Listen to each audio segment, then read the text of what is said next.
Donald Trump H-1B వీసాల fee భారీగా పెంచేశారు. విదేశీ ఉద్యోగులను తగ్గించే ఉద్దేశంతో $1,00,000 చెల్లించిన వారికి H-1B వీసాలు జారీ చేసేలా నిబంధనలు మార్చారు. ఈ మేరకు ఫైల్పై సంతకం చేశారు. దీంతో 5 ఏళ్లుగా 70% H-1B వీసాలు పొందుతున్న భారతీయులపై ఈ ప్రభావం అధికంగా పడుతుంది. అమెరికా వెళ్లాలన్న ఐటీ నిపుణుల కళ ఇక కలగానే మిగిలిపోతుంది.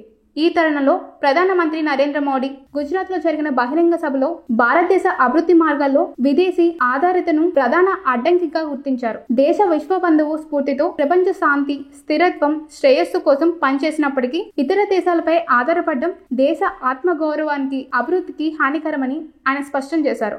ఈ సందర్భంగా అమెరికా H-1B వీసాల రుసుములను $1,00,000 పెంచిన నేపథ్యంలో మోడీ వ్యాఖ్యలు ప్రత్యేక ప్రాధాన్యత సంతరించుకున్నాయి. ఆత్మనిర్భర భారతదేశాన్ని నిర్మించడం ద్వారా ఈ సవాల్ను అధిగమించవచ్చని ఆయన పిలుపునిచ్చారు.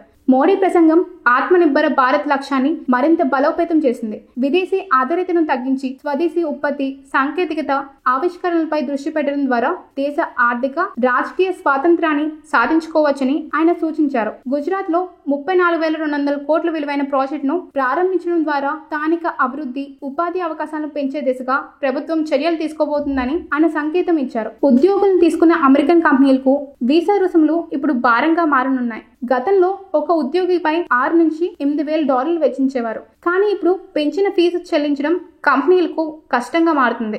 దీంతో కంపెనీల లాభాలు తగ్గుతాయి. 10 మందికి చెల్లించే ఫీజు ఇప్పుడు ఒకరిపైన వెచ్చించాల్సి ఉంటుంది.